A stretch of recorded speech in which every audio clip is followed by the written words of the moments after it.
এখন বাজে ভোর ৫টা।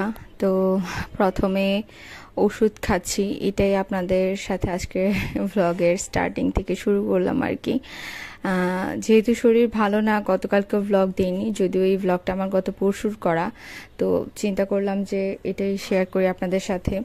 তো ৫ ঘন্টা পর পর হচ্ছে ওষুধ খেতে হচ্ছে। একবেলা হচ্ছে 4টা ওষুধ খেতে হচ্ছে, আর বাকি হচ্ছে 4 বেলায় মোটামুটি আমাকে 2টা করে ওষুধ খেতে হচ্ছে। তো এখন বাজে ভোর 5টা। তো এই টাইমে একটা ওষুধ থাকে, তো অ্যালার্ম দিয়ে হচ্ছে রাখি ওষুধ খাওয়ার জন্য। তো এই হচ্ছে আমার ফেসের অবস্থা। খুব বেশি ছড়ায়নি, তারপরে 2-1টা যা ছিল সেগুলোই হচ্ছে জ্বালা যন্ত্রণা করছিল আর কি। তো সেটা একটু দেখাই। তো তারপর হচ্ছে ওষুধ খেয়ে ঘুমিয়ে পড়েছিলাম। সকাল 10টায় হচ্ছে আবার আরেকটা ডোজ ছিল, যেহেতু 5 ঘন্টা পর পর। তো 10টার দিকে আবার একেবারে ঘুম থেকে উঠে 2টা ওষুধ খেলাম। যেহেতু শরীর ভালো না, আসলে চাইলেও ঘুম থেকে উঠতে পারছি না, ইচ্ছে করছে না উঠতে। তো এখানে হচ্ছে উঠে আমি প্রথমে পরোটা ভাজি করে নিলাম, তারপর হচ্ছে 2 কাপ চা বানিয়ে নিয়েছি চা খাওয়ার জন্য আমরা। আর হচ্ছে এই সকালবেলার ব্রেকফাস্ট এটাই ছিল। এখন হচ্ছে মোটামুটি শরীর আমার অনেকটাই ভালো, কোনো ধরনের পেইন নেই। তো যেগুলো হচ্ছে 2-1টা ছিল মুখে, তো সেগুলো হচ্ছে হালকা শুকিয়েও যাচ্ছে। তো এখন ইচিং কমে এসেছে, কিন্তু শুকিয়ে যাচ্ছে বলে হালকা হালকা ব্যথা আছে। তো এই আর কি এখন আমার পরিস্থিতি, শারীরিক কন্ডিশন এখন এরকম আছে। খুব খারাপও না, আবার খুব ভালোও না। এনার্জি একটু কম পাচ্ছি, মুখের রুচিও একটু কম আছে, কিন্তু আসলে যে কোনো অসুস্থতায় আসলে খাবার দাবারটা ঠিক করে খেতে হয়, রুচি কম থাকলেও, তা না হলে ইমিউনিটি সিস্টেম আরও কমে যায়। তো এই যে আমার ছেলে তো কোনোভাবেই আমার কাছ থেকে সরবে না, সারাক্ষণ মায়ের কাছে ঘেঁষাঘেঁষি, ইচ্ছে মতো দৌড়াদৌড়ি করেছে, ঘুম থেকে আরও আগে উঠে গিয়েছিল, এরপর মায়ের কোলে এসে শুয়ে আছে। তারপর সে হচ্ছে হোলি খেলবে বলে হোলি নিয়ে দুষ্টামি করছিল। তো আমরা হচ্ছে প্রথম দিনে ওকে হালকা 2-1টা ছবি তোলার জন্য হালকা একটু হোলি দিয়ে হচ্ছে আবির দিয়ে হচ্ছে ছবি তুলে নিয়েছিলাম, কিন্তু সে টিভিতে মোবাইলে দেখছে যে সবাই হোলি খেলছে, তো হোলির প্লেটটা যেখানে ছিল সেটা নিয়ে খুব টানাটানি করছে গত কয়েকদিন ধরে। তো আজকে তো হচ্ছে 4 নাম্বার দিন। তো মা বলছে ঠিক আছে, ও যেহেতু এখন স্নান করবে আমিও স্নান করবো, ঠিক আছে, ওর যেহেতু এত ইচ্ছে তাহলে হোলি খেলুক সে। তো এখানে তো ছাদে চলে এসেছে তারা হোলি খেলার জন্য, আর আমি আর আমার বোন হচ্ছে, আমি বসেছিলাম, আমি আর আমার বোন হচ্ছে ভিডিও করছি, ছবি তুলছি। এই তো এই ছিল। সো সবাই কেমন আছেন? আশা করছি সবাই অনেক অনেক অনেক বেশি ভালো আছেন, আর আমিও মোটামুটি আছি। সবাই অবশ্যই কমেন্ট করে জানাবেন সবাই কেমন আছেন, কি অবস্থা, কারণ আমার কাছে মনে হচ্ছে যে আপনাদের থেকে অনেকটা দূরে সরে গিয়েছি। 2-1 দিনের ডিফারেন্সে মনে হচ্ছে যে সব উলট পালট হয়ে গিয়েছে, আপনাদের সাথে কন্ট্যাক্টে নেই এরকম মনে হচ্ছে, বা কানেক্টেড না সেরকমটাই মনে হচ্ছে। তো welcome back to my another blog. And এই তো এইভাবে করে হচ্ছে আমাদের দুপুরটাও কেটে গেল। আর এই যে চিফ তো ভীষণ খুশি হচ্ছে আবির দিয়ে খেলে টেলে। তো যাই হোক, এতদিন পর্যন্ত তো ওকে হচ্ছে ওনারা সবাই রেখেছে, যদিও আমার কাছে ঘেঁষাঘেঁষি করেছে, কিন্তু আমি তো আসলে ওর কোনো কেয়ারই করতে পারিনি। আজকে যেহেতু শরীরটা একটু ভালো, তাই আজকে আমি ওকে খাওয়ানো, স্নান করানো সব কিছু আমিই করেছি। তো এখনো পর্যন্ত জীবের মধ্যে এই ধরনের কোনো সিমটম বা শরীর খারাপের কোনো অবস্থা দেখা যায়নি। আশা করছি ওর এরকম কোনো কিছু হবে না। আর যদি হয়েও যায় তাহলে তো আর কিছু করার নেই, সেটা তো হচ্ছে প্রিভেন্ট করতে হবে। আর এই তো। তো এখন তো হচ্ছে ছাদে আস্তে আস্তে করে শীতকালীন যা গাছপালা ছিল সবকিছু মোটামুটি মা হচ্ছে উপড়ে ফেলে দিয়েছে। এখন হচ্ছে যেগুলো সামার বেসিস কিছু গাছ যেগুলো আছে সেগুলোতে 2-1টা করে ফুল ফুটে। তো এখানে হচ্ছে মা ফুল পেড়ে আমার কাছে দিয়ে দিয়েছিল বাসায় নিয়ে আসার জন্য সব জবা। আর এখানে হচ্ছে 2টার দিকে আমার আবার ডোজ, তো সেই ওষুধও খেয়ে নিলাম। তো সারাদিনে কি পর্যন্ত ওষুধ খেয়ে সেটাই আপনাদের সাথে বেশি বেশি দেখাচ্ছি আর কি। আর এই যে তারপর চিফকে স্নান করলাম, খাওয়ালাম, তারপর হচ্ছে ওকে ঘুমও পাড়িয়ে দিয়েছি। ওকে ঘুম পাড়াতে গিয়ে আমি নিজেও একটু ঘুমিয়ে গেলাম। আসলে যেহেতু শরীরটা একটু দুর্বল, দেখা যায় যে একটু রেস্ট করতে নিলে হচ্ছে ঘুম চলে আসে, এরকম আর কি। তো যাই হোক, চিফ আবার হচ্ছে ও ঘুমিয়ে গেলে ওর সাথে একটু সময় না থাকলে সে আবার উঠে যায়। তো আমি হচ্ছে তারপরে স্নান টান করে নিয়েছি, এখনো খাইনি। আর এই হচ্ছে ফেসের অবস্থা। সকালে ভোরের দিকে আরো একটু বেশি ছিল, কিন্তু এখন আরো কমে এসেছে। যাই হোক, এটা হচ্ছে খুব ভালো একটা লক্ষণ। যেহেতু এটা পরশুদিনের ব্লগ আমি এখন এডিট করছি বা ভয়েস ওভার করছি, এখন তো আমার আরো কমে গিয়েছে। তো যাই হোক, তারপর খাওয়া দাওয়া করে আমরা শুয়েছিলাম কিছুক্ষণ রেস্ট করার জন্য। এরই মধ্যে হচ্ছে দেখলাম যে বাতাস ছেড়েছে, ভীষণভাবে বাতাস ছেড়েছে, বৃষ্টি আসবে এরকম একটা ভাব। কিন্তু দুঃখের বিষয় এটা যে এত ঠান্ডা বাতাস ছাড়ার পরও তেমনভাবে বৃষ্টি আসেনি, 2-1 ফোঁটা এসেছে। কারণ টোটাল শীতকালে তো দেখা যায় যে 2-1 বার বৃষ্টি হয়, অনেকদিন বৃষ্টি হয় না, সব কিছুতে ধুলোবালি জমে যায়। তো যখন শীতকালের পরে যখন প্রথম যে বৃষ্টিটা হয় সেটা আমার কাছে ভীষণ ভালো লাগে, কারণ সমস্ত মাটি একেবারে শুকিয়ে থাকে, বৃষ্টি পড়লে তখন একটা পোড়া মাটির স্মেল আসে, সেটাও আমার খুব পছন্দ। আর এই রকম ঝড় তুফান এসে যে বৃষ্টিটা আসে সেটা আমার খুবই ভালো লাগে, আমি জানি না কেন। তো এরকম ওয়েদারে পাকোড়া বা চা খেতে তো ভীষণ ভালো লাগে। যেহেতু আমার শরীরের কন্ডিশন তেমন একটা ভালো না, তো আমার ইচ্ছেও করছিল না আর এখন গিয়ে রান্নাঘরে কিছু করি, তারপরে তো টুকিটাকে অনেক কিছু করতে হয়। আর ছাদে হচ্ছে দুপুরের কাপড় ছিল, সাত্বিকা হচ্ছে কাপড়গুলো নিতে চলে এসেছে, আমিও হচ্ছে ওর পিছনে পিছনে চলে এসেছি ভিডিও করার জন্য।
তো এখানে হচ্ছে সাত্বিকা ওরা হচ্ছে পিসিমণির বাসায় যাচ্ছে, পিসিমণির বাসায় যাওয়ার কথা ছিল। তো এরই মধ্যে হচ্ছে বৃষ্টি এসে পড়েছে আর কি। তো পিসিমণি আবার ফোন দিয়ে খবর নিচ্ছে যে তোমরা কোথায়, এখনো আসোনি কেন। আমারও যাওয়ার কথা ছিল, কিন্তু শেষ মুহূর্তে আর যেতে ইচ্ছে করেনি। মানে ড্রেস চেঞ্জ করবো, রেডি হবো, এই জিনিসটা আর ভালো লাগছিল না। তো আসলে তাদের সবাইকে রেডি হতে দেখে ট্রিপ এত বেশি বায়না ধরেছে যেটা বলার মতো না, কারণ ও তো এখন অনেকটা বড় হয়ে গিয়েছে, নিজের ইচ্ছেটা প্রকাশ করতে পারে।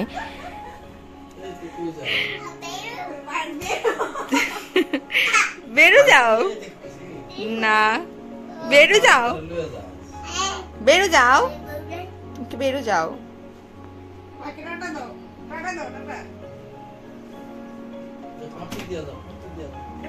তো সে কোনোভাবেই মানবে না, ওর কথা হচ্ছে সে যাবে, তাদের সাথে যাবে মানে যাবেই।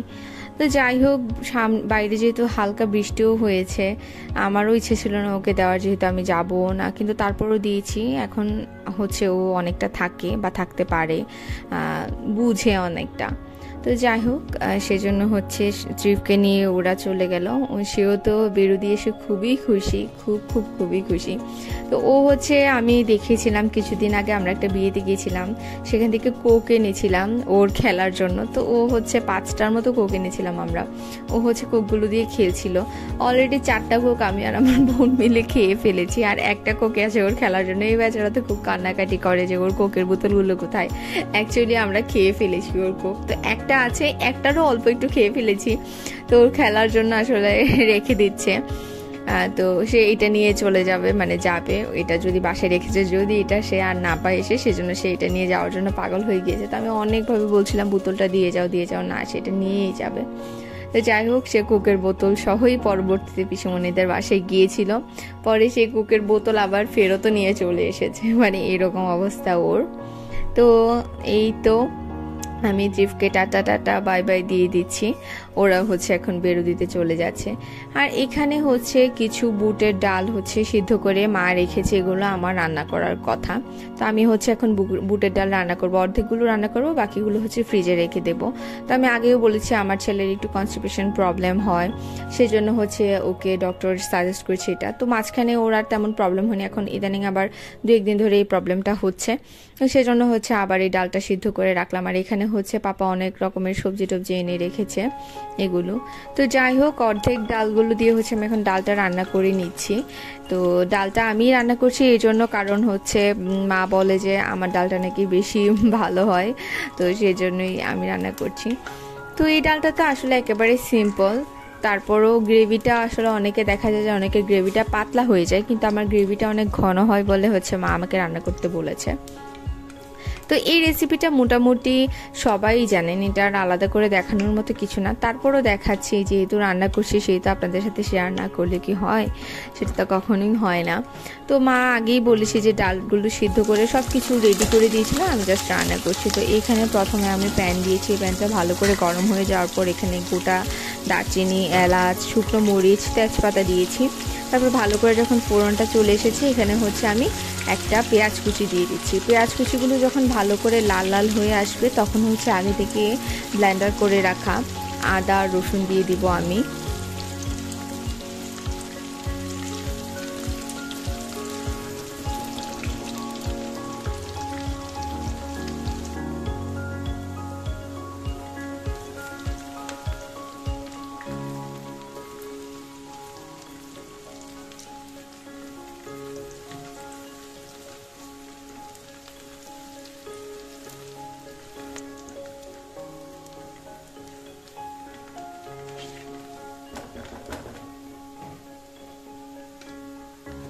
এখানে হচ্ছে আগে থেকে পেঁয়াজ আর গরম মশলাগুলো ভাজা হয়ে গিয়েছে আমার। তো এখানে হচ্ছে আদা রসুনের পেস্টটাও দিয়ে দিচ্ছি, তারপর যেটুকু লেগেছিল বক্সের মধ্যে বাকিটা হচ্ছে পানি দিয়ে গুলে এবার দিয়ে দিচ্ছি। এখানে এক্সট্রা পানি ইউজ করছি কারণ যেন মশলাটা পুরা লেগে না যায় সেজন্য। তো তারপরে হচ্ছে আমি এখানে হলুদ, তারপরে মরিচের গুঁড়া, ধনে গুঁড়া, জিরা গুঁড়া সব কিছু দিয়ে হচ্ছে ভালো করে কষিয়ে নিচ্ছি প্রথমে মশলাটাকে।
মশলাটাকে একটু সময় নিয়ে আস্তে আস্তে করে ভালো করে কষিয়ে নিচ্ছি, যতক্ষণ পর্যন্ত না তেলটা ভালো করে ভেসে উঠবে ততক্ষণ পর্যন্ত আমি মশলাটাকে কষিয়ে নেব।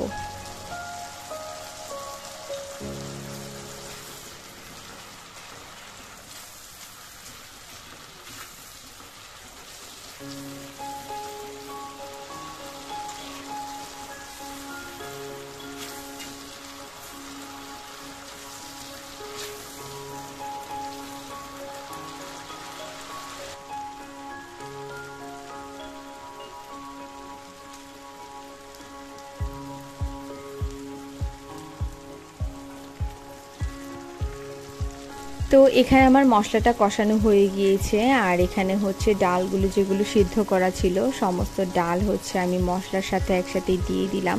এবার হচ্ছে এগুলোকে একসাথে করে কষিয়ে নিচ্ছি অল্প কিছুক্ষণের জন্য। তারপর হচ্ছে আমি এক্সট্রা কিছু পানি গরম করে রেখেছিলাম, যেটা দিয়ে হচ্ছে ডালটাকে একটু গ্রেভিটা যেন একটু ঝোল ঝোল টাইপের হয় সেজন্য করে রেখেছিলাম আর কি। অনেকে হচ্ছে এই পর্যায়ে এরকমভাবেও নামিয়ে নিতে পারেন চাইলে, কিন্তু আমি একটু দিয়েছি কারণ যেহেতু চিফ খাবে তো একটু হচ্ছে পাতলা হলে ভালো হয় জিনিসটা। আর অনেকে হচ্ছে পরোটার সাথে বা রুটির সাথে খাওয়ার জন্য করেন, সেটা আবার এরকম করে করলে ভালোই হবে, ঘন করে করলেই সেটা খেতে ভালো লাগবে। তো এখানে হচ্ছে আমি ডাল আর মশলাগুলোকে বেশ কিছুক্ষণ একটু আস্তে ধীরে মিডিয়াম ফ্লেমে দিয়ে আর একটু সময় কষালাম।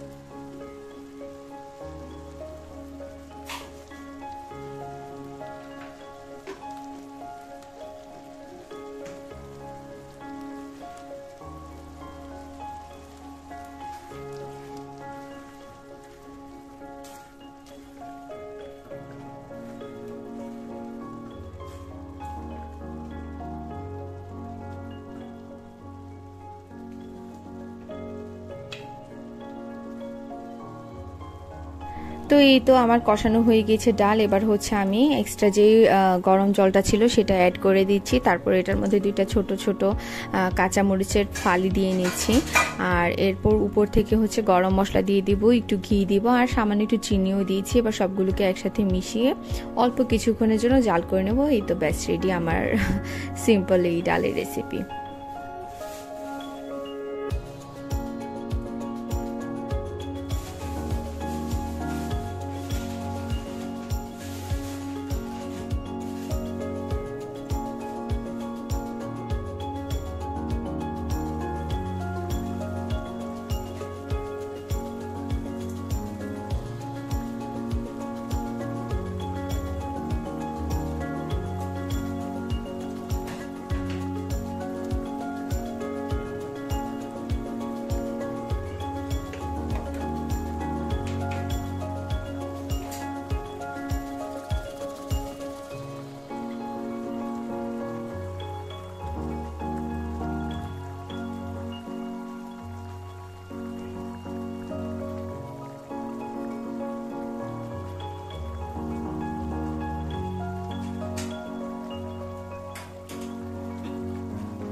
তো আমার ডাল রেডি। তারপর হচ্ছে আমরা ডিনার করে নিয়েছিলাম, ট্রিপকেও খাইয়ে নিয়েছি। তো আজকের ব্লগটা এই পর্যন্তই ছিল। আজকের ব্লগটা আর বেশি বড় করিনি। আপনারা সবাই ভালো থাকবেন, সুস্থ থাকবেন, আর এখনও যারা আমাকে সাবস্ক্রাইব করেনি অবশ্যই সাবস্ক্রাইব করবেন। দেখা হচ্ছে নেক্সট ব্লগে। Till then tata, bye bye. শুরু করেছিলাম ব্লগটা ওষুধ খাওয়া দিয়ে এবং শেষও করছি ওষুধ খাওয়া দিয়ে। তো এখন হচ্ছে 12টা বেজে যাচ্ছে। আজকের দিনের মতো এটা হচ্ছে লাস্ট ওষুধ খাওয়া, তারপর হচ্ছে নেক্সট ডে 5টার দিকে আবার খাবো। তো এই তো, বাই বাই।